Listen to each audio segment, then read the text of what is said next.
Kia ora, I'm Erin J. Doyle. Welcome to my channel. Today I want to talk about a piece of advice that I was given by a creative writing teacher at university, which was to trust my reader.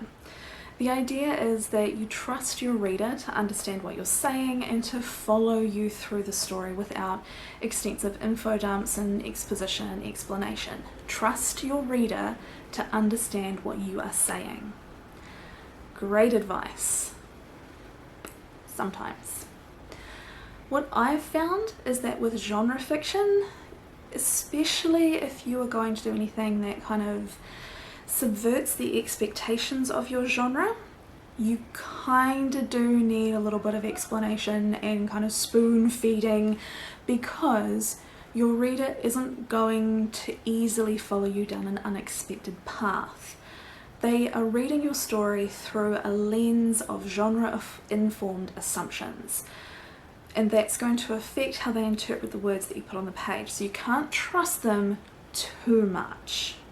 For example, if you say to someone that you've written a fairy tale and they go to read it and they see breadcrumbs, their brain is going to immediately leap from breadcrumbs to gingerbread house, wicked witch, abandoned children.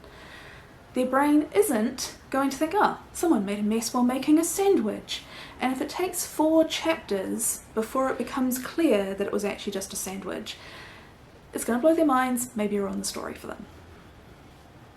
So if you're going to do something unusual or frankly interesting, you need to be aware of what assumptions your reader is going to have about your book before they start reading, so that you can hopefully help them down the correct path. I first encountered this as an issue when I was workshopping my vampire story. I brought a scene where my narrating character, who's a vampire, was briefly attacked. The creature that attacked her was something she had never encountered before, so in the narration she didn't name it, she just described it. She did not say there was a full moon, that it was running on 4 legs, that it had fur, that it was dog-like or wolf-like, or that it had a tail.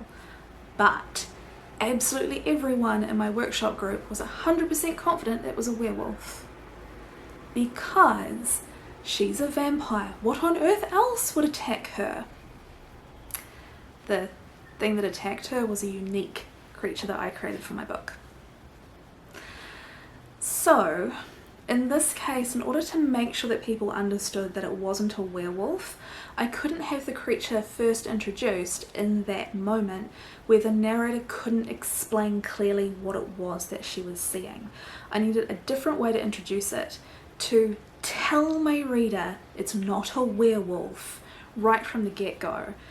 Because if they start off with this assumption that it's a werewolf and then I have to spend chapters trying to push them away from werewolf and into, unique creature, that's a lot of additional work that probably isn't needed word count wise, and it's going to be a bit of annoyance for the reader potentially. I started this video kind of talking about this as a genre writer problem, because that was kind of my comfort zone, I guess. But there's more to it. It's not just genre assumptions that you may have to try and work around. It's also just good old-fashioned racism and prejudice that you may have to deal with. If your character is not young, able-bodied and white, you may have to make that super clear. I have written a scene where I described a person as living in Africa 80,000 years ago, so prior to the colonization of Europe by Homo sapiens and prior to the evolution of white skin. I described this person as a woman with sagging breasts and withered hands and cataract eyes. I also said her hair was pale instead of grey. Because it was a vampire story, all my critique partners read her as being a young, aristocratic, European vampire, because I used the word pale. That was enough to completely change an elderly African woman to a young, aristocratic, white vampire. So maybe sometimes we can't trust our reader not to completely whitewash our stories. Maybe we can't trust our reader not to run screaming down the wrong path. And I think the only way you can really identify the times where you can't trust your reader is to take your pieces to workshops. This is where critique partners are super valuable. Sometimes it's not just that they make us better writers, sometimes it's that they help us identify the places where maybe they aren't good readers. I've had a few people say to me that it doesn't matter if readers misinterpret a character as thin or white or whatever when they aren't. But it does matter. It matters a lot. I'm not going to sit here and start rabbiting on about representation. You should know by now. But I think it's another example of where you can't trust your reader not to whitewash for you, even if you've actually been kind of inclusive. So again, workshopping and making sure you're identifying the areas where your critique partners are getting confused and making sure that you've provided enough information that they don't go off the path is really important. Unfortunately, this video appears to have become a bit more serious in tone than I intended.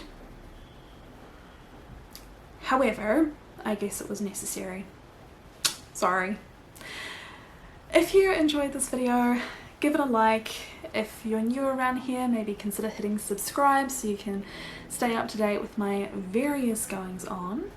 And I'll see you next time. Bye.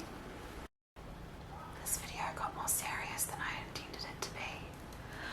For example, if you tell someone, here's a fairy tale that I've written,